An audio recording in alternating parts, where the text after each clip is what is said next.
Hello everybody, welcome back to virtual reality. In this video, we're going to be checking out 11 table tennis, and I'm going to be telling you why you should give it a go if you haven't yet, because, well, you'll see in this video. Now, this is also partly a test of our new VR recording setup. As you see, we're in a different room to our usual room with all the simulator stuff. I'm also using the microphone on the Valve Index. I'm playing with the Valve Index and the Valve controllers here. So that's all a test as well, and hopefully it all works well. But 11 table tennis, so absolutely fantastic. I'd say this is possibly one of the, it's in the kind of, I put it in the top 10 of VR games at the moment. What's really nice to 11 table tennis is, first of all, it's an absolutely fantastic simulation of table tennis. Now, it's not exactly like real life table tennis, but it's literally the closest thing that's not real life table tennis to table tennis. The physics are absolutely superb, and if you're used to real world table tennis, you will probably just take to this straight away. And crucially, they've the developer of this has continuously updated it and improved the physics of it, with each update getting it ever closer to real world table tennis. If you played the earlier versions of this, stuff like the amount of friction from the paddle when the ball was like bouncing, like in this situation, the ball would kind of get stuck to the paddle a little bit and not feel totally natural, and the momentum of the ball off the paddle didn't quite feel right. You could always in 11 table tennis change the speed of the panel. Like you've got this as in the in-game options. Let's get the right button here for the in-game options. Which one is it? There we go. You can adjust your paddle settings, like which hand it's in. Here we go. You've got defaults, but you can customize the. There we go. You can customize the bounciness, the amount of spin off it. So it's like with a real table tennis racket. You can get harder bats or softer bats and set them up differently. So in the older versions, you had these settings as well, but now those settings just make more sense. Like the underlying physics are just better. What's really awesome is that this actually. It's a cross-platform game, so you can. I'm trying to get back to the table here. Hang on, I can't get back to my table. Oh, there you go. So it's a cross-platform game. So if you've got an Oculus Quest, you basically play the same game, and people with the Quest can play with people on PC, Rift S. It's all integrated, which is absolutely awesome. What I have found, though, is I've got a Quest. I haven't played this recently on the Quest.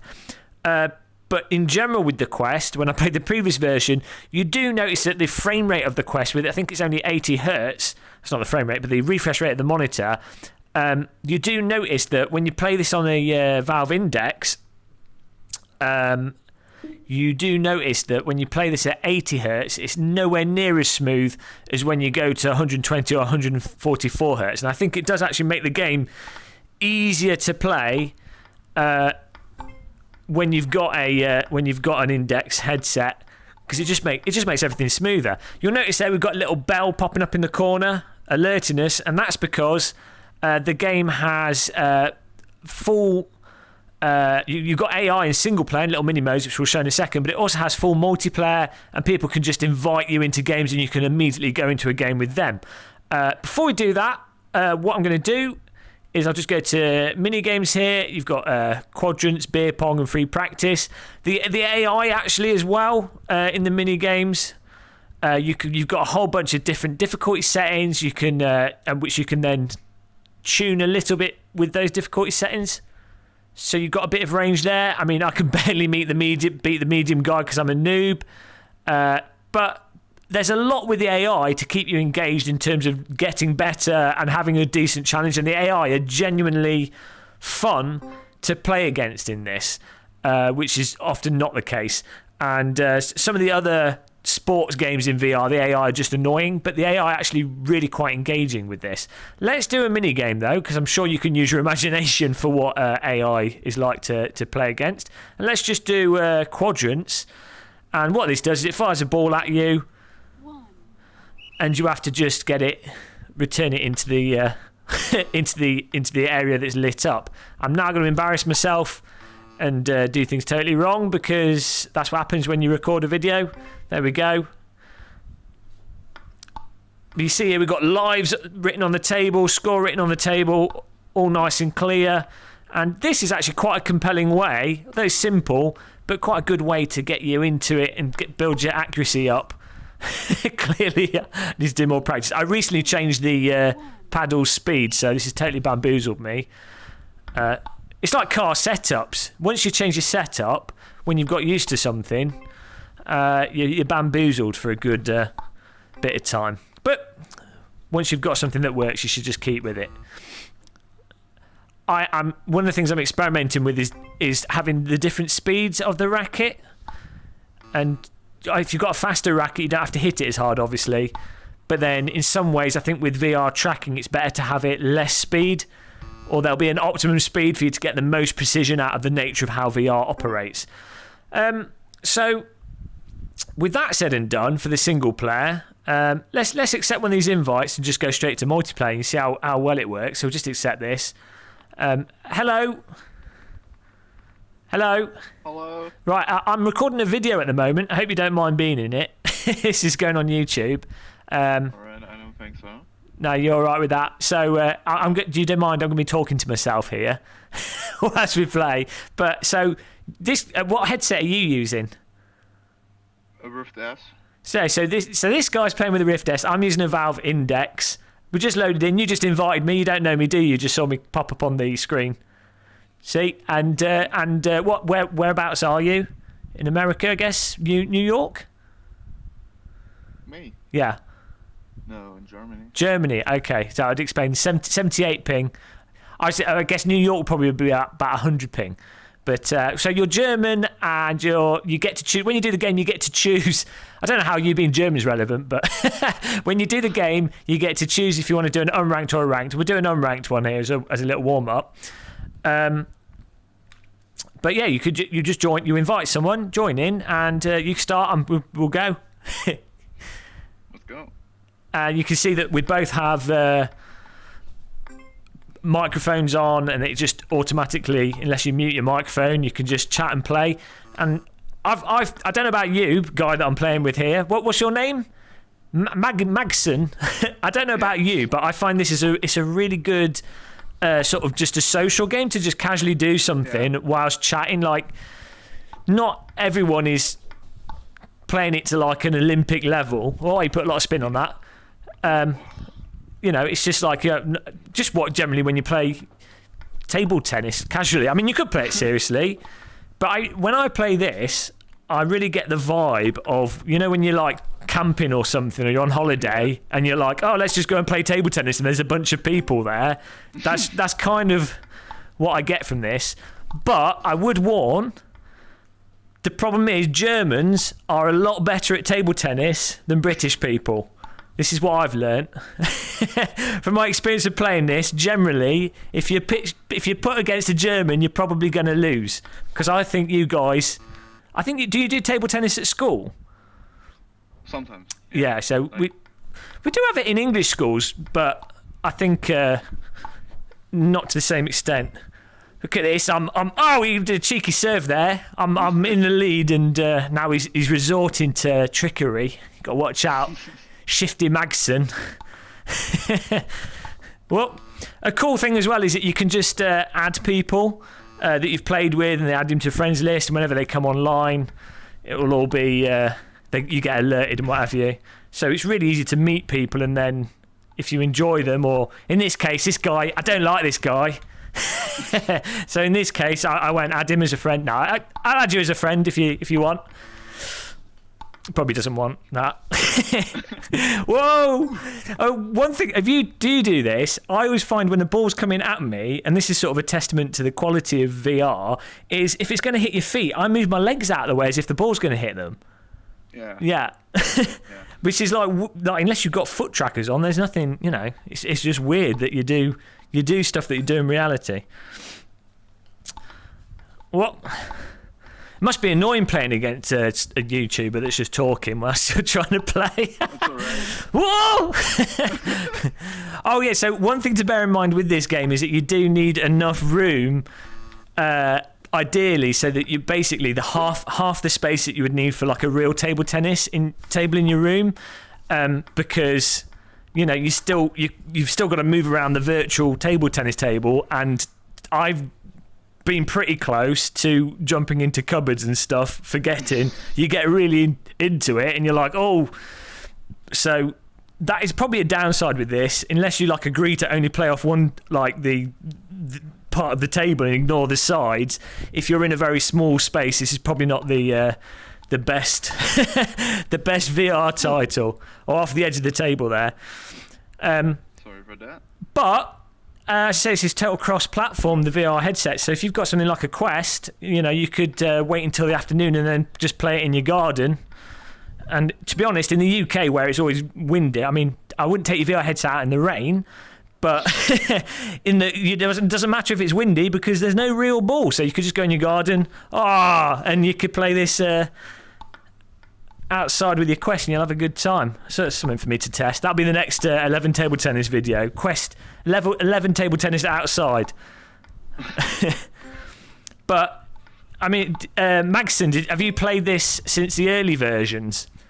No. You just bought it in the sale like a week ago. Oh, okay. So yeah, but I mean, it is fundamentally the original version of this was table tennis, but you can really appreciate the polish that the developers put into this. Like it's that last in games development, it's like the last sort of 4% is the crucial part, and it gets harder and harder and harder to make something actually perfect, especially with simulators.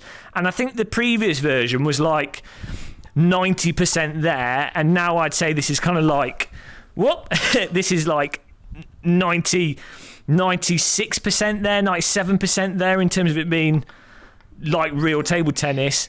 But then outside of that comparison with reality, in terms of it being a fun, entertaining game to play that's just well worth owning, it's I think it's absolutely fantastic. So it's a must-buy title in my opinion. What do you think, Magnuson? Are you glad you bought it? Yeah, totally. Joe, I'm going to add you as a friend. Add away. I can't even remember how you add people as a friend. I think you have to type them in. But because I've got to finish this video because I don't want it to be too long. But I'll add you as a friend so I can play another game with you sometime without talking annoyingly. But look, you can see them waving to you and everything as well, and their hand track is all nicely across the internet. But thanks for playing with me. Thanks for joining us. Yeah, thank you. Look out for the video. All right. So I don't even know how to quit this. Exit room. There we go. So if we'd done a ranked game there, it would have tracked the score and everything. Absolutely fantastic. I'll have to add him another time.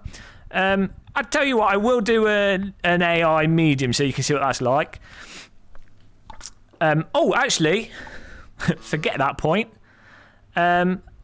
You do have different rooms as well that you can pick. Here we go. We just got a studio and a chalet. I think they're going to add some more rooms. But you know, I find this one nice. It'd be nice if the mountains outside were 3D rather than a texture.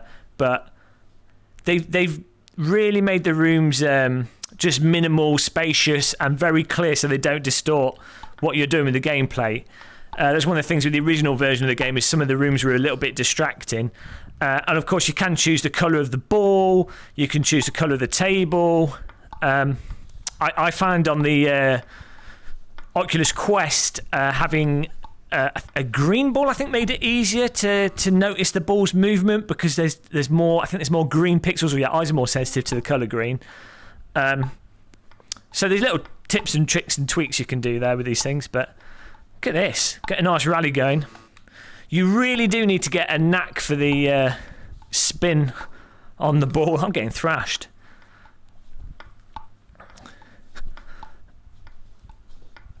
I mean, I would actually say this is sort of in it's in that kind of driving simulator territory in terms of how it's probably more realistic than driving simulators in terms of how close this simulated version is to reality. And he got that off the edge of the table. As you guys know, I'm a huge fan of simulators. I love the idea of, because this doesn't exist at all. This is in circuitry. This is a computer simulation. This is like some kind of bizarre, super modern realist full motion painting. I've just described a video game there, but you know what I mean. If you think of it like that, it's kind of mind blowing. Come on, I got to get some points. I got the ball stuck on the paddle there. You really have to get, if you get the top spin on it, you can really get some speed into it, but you have to get it just right. We're being thrashed by the. Was this on easy? Oh, bloody hell! I got 1 point. So I wouldn't describe myself as absolutely awful, but obviously it could be a lot better, and there's a lot more room in the AI for them to keep me entertained if I do get better. Though I can't guarantee that I would. It's going to go to, we've got all the language settings here, graphics settings. We could actually put that on high. I don't know why that was on low. You can change all these things. Avatar settings, you've got different masks that you can pick. I'll go for the VR headset. You can adjust how the racket is on the controller. All that you could really want from it, to be honest.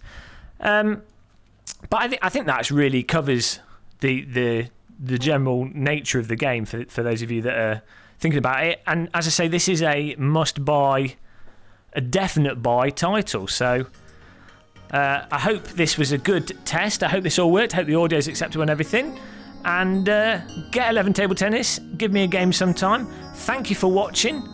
Don't forget to click the subscribe button. Don't forget to hit like, and let me know what you think of the new VR format, and if we should do more VR videos like this. But until the next one, take care everybody, and goodbye.